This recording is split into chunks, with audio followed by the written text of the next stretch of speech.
뉴스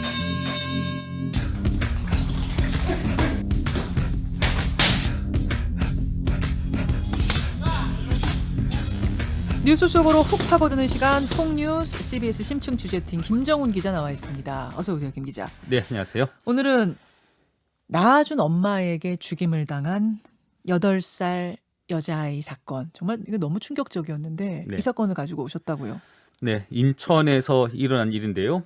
친모가 만 8세 딸을 숨지게 했고요. 네. 그 충격에 친부까지 스스로 목숨을 끊은 그 안타까운 사건입니다. 네. 그런데 이게 의문스러운 점들, 또 아쉬운 점들, 또 이런 것들이 한둘이 아니어서 취재를 해봤고요. 그 취재 결과를 오늘 전해드리겠습니다. 저도 그러니까 짤막한 단신으로 이야기를 듣고 너무 미스테리한 점이 많더라고요. 우선 어떤 사건인지 좀 짚어보죠. 네, 사건이 알려진 게 지난주 금요일이었어요. 네. 15일 오후였습니다. 인천 문학동의 한 주택에서 44살 백모 씨가 119에 신고를 한 겁니다. 예. 아이가 숨졌으니 와달라 이런 신고였는데요. 당시 상황을 119 구급대 관계자의 말로 직접 들어보시죠.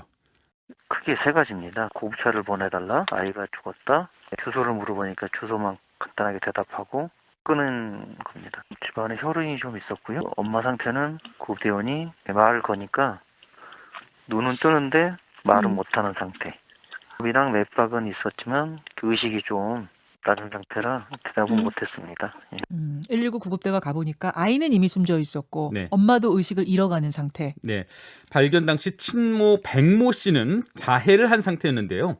화장실에서는 옷가지를 불에 태운 그런 정황도 있었습니다. 곧바로 병원으로 옮겨져서 현재는 지금 의식을 되찾은 상태고요. 엄마는, 친모. 예. 네.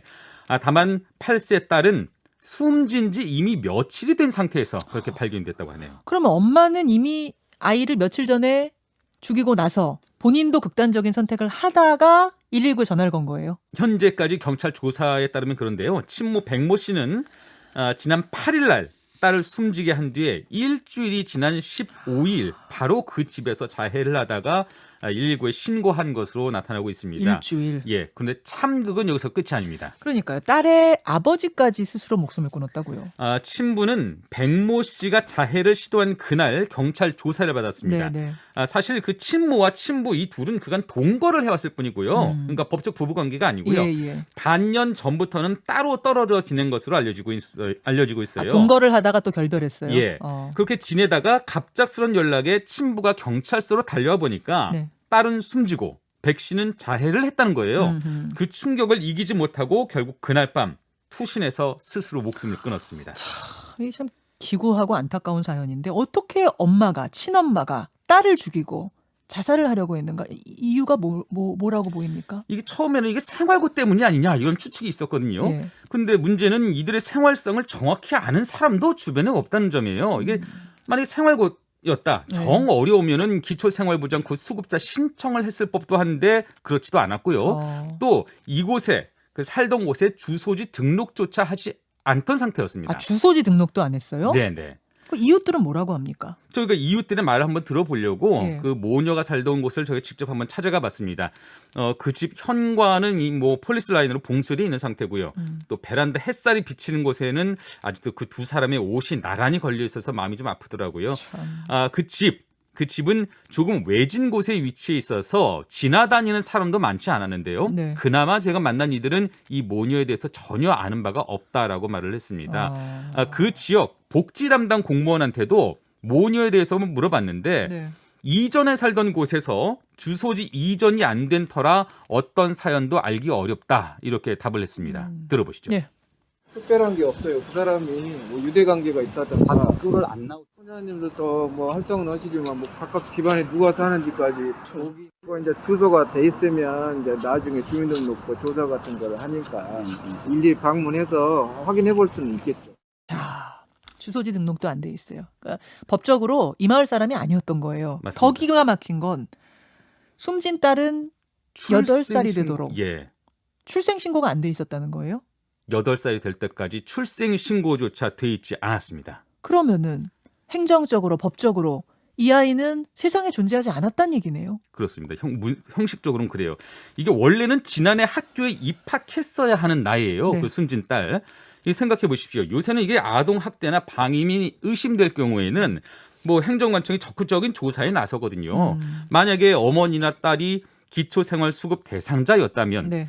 또 딸이 학교에 들어가서 그 학교의 관리망 안에만 좀 있었더라면 그 생활이 어떻게든 포착됐을 가능성이 높습니다. 예, 예. 뭐 하지만 이게 출생 신고조차 돼 있지 않은 터라 이들의 극단적인 상황으로 몰리는 동안 이게 아무도 누구도 그것을 알아챌 수가 없었던 겁니다. 아니 뭐 한두 살도 아니고 8살 될 때까지 출생신고조차 하지 않는 건 도무지 이해가 안 가는데 예. 그러면은 이 어머니나 아버지가 딸이 클 때까지 그냥 방임했다는 건가요? 근데 친부는 딸을 각별히 아꼈다는 게 경찰 설명이에요. 예.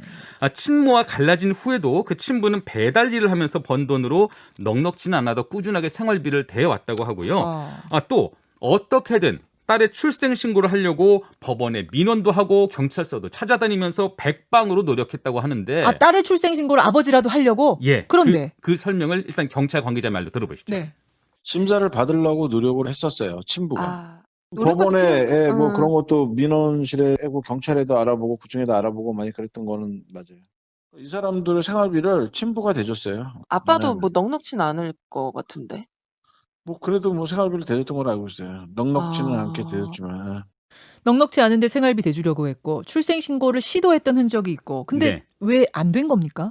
이게 친부가 노력을 해도 내 딸이다. 내 딸의 출생 신고를 하겠다. 네. 이렇게 해도 출생 신고를 못하는 상황이 얼핏 좀 이해가 안 되는 상황이죠. 이게 근데 그렇게 만든 큰 장애가 있습니다. 뭡니까? 이 친모는 앞서 다른 사람과 결혼했던 그 혼인 관계를 아직 법적으로 정리를 하지 않은 상태였다는 점입니다. 이혼이 안 된 거예요, 한마디로? 네, 그렇습니다. 그러면은 정리를 좀 지금까지 나온 이야기를 좀 정리해 보자면 친모는 이미 결혼한 사실이 있는데 이혼하지 않은 채로 다른 이와 만났고 그래서 딸을 낳았어요. 네, 그 새로 만난 남성 사이에서의 딸이 이번에 숨진 거고. 그 새로 만난 남성 친부, 딸의 친부도 잇따라 목숨을 끊은 거죠. 그 친부가 딸의 출생 신고를 할 때 그 걸림돌이 뭐냐면요. 네. 혼인 중에 임신한 자녀는 남편의 친생자로 법률상 강한 추정을 받는다는 우리 민법 조항입니다. 아직 이혼 관계가 아닌 상태에서 아이가 나오면 이혼하지 않은 그 법적인 남편의 아이일 가능성이 크다라는 민법 조항. 그러니까 이게 결혼한 상태 하하. 여성이 낳은 아이는 일단은 법률상의 남편 자식으로 자식이죠. 간주가 된다는 얘기죠. 그렇죠. 근데 그 10년 가까이 키워온 친부가 아닙니다. 내 딸입니다. DNA 검사해보세요. 이렇게 주장해도요? 친모와 친부가 함께 주장을 한다고 해도 또 지금 DNA 분석 결과로 친생자 관계를 증명을 한다 해도 이게 어렵습니다. 일단은요 다툼의 여지가 없는 친모, 네. 확실한 친모, 예. 그리고 그 친모의 법률상 남편과의 딸로 먼저 출생 신고를 해야 하고요. 일단 그렇게 올려놓고 이후 소송을 통해서 예. 부녀 관계를 사실에 맞도록 바꿔야 한다는데 이 설명은 민주사회를 위한 변호사 모임 아동인권위원회 신수경 변호사의 말로 들어보시죠. 예. 아이의 생부 같은 경우는 혼인 관계가 없잖아요. 그래서 네. 그 사람은 출생신고를 원칙적으로 못해요. 엄마만 할 수 있어요. 근데 그 엄마는 출생신고를 하게 되면 자기의 호적상의 남편의 아이로 올라가게 돼요.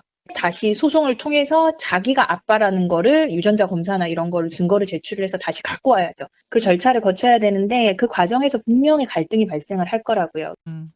그러니까 법적으로 지금 결혼 상태에 있는 여성이 아이를 낳으면 그 아이가 누구의 아이든 무조건 법적 법적인 남편의 남편. 아이가 된다. 그렇습니다. 예. 근데 이게 뭐 절차가 좀 복잡하기도 하죠. 근데 친모 입장에서는 예. 얼굴을 본 지도 오래된 한 10년 가까이 떨어져 지낸 그 예. 법정 남편에게 갑자기 혼외딸이 생겼다. 예. 이런 통보가 전해지는 일, 그리고 그 남편을 상대로 법적 소송을 해야 하는 상황이 좀 부담스럽기는 했을 겁니다. 근데 하나 궁금증. 왜 네. 이혼을 10년 동안 못했어요? 왜 정리를 못했어요? 서류를? 그 상황을 저희도 취재를 해보려고 했는데 그 부인 그리고 10년 전에 이미 헤어진 그 남편과의 얘기는 아직 드러나지가 않고 있습니다. 어쨌든 그래서 그 과거의 법정 남편과 만나서는 안 될 만약에 어떤 곡절이 있었다면은 이 상황을 해소하는 일이 더 좀 어려워지는 상황인 거죠. 아니 아무리 그렇다 그래도 8살이 되도록 아이를 그냥 유령 인간처럼 아무런 뭐 의료보험 혜택이고 뭐고 못 받고 학교도 안 보내고 이렇게 하는 건 이거는 말도 안 되는 거 아닌가요? 그 때문에 출산이 이루어지는 의료기관이 곧바로 출생 사실을 관청에 통보하도록 하는 제도 도입을 일각에서 주장하고는 있지만 예. 아직은 구체적인 논의로는 이어지지는 않고 있습니다. 하하, 그렇군요. 결국 부모들의 복잡한 관계 그리고 까다로운 규정으로 인해서 딸은 유령이 됐어요.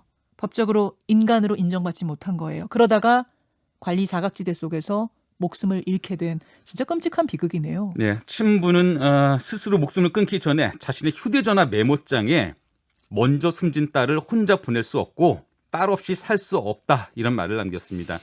이게 가능한 방법들을 더 알아보았더라면 딸의 출생 신고라도 해줄 수 있지 않았을까, 더 지켜주고 보호해줄 수 있지 않았을까, 이런 자책을 하고 후회를 했던 것 같습니다.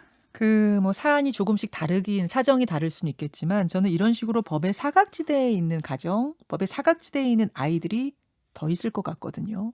예. 조금 전에 김정은 기자가 이야기했던 아기가 출생하면 의사가 의무적으로 출생 신고하도록 하는 네. 이것들. 일단 법적으로 정리가 안 된 부부관계 정리가 안 됐더라도 일단 아인 호적에 올리는 방법. 그렇죠. 이것에 네. 대한 대안이 마련돼야겠습니다. 네. 수고하셨습니다. 감사합니다.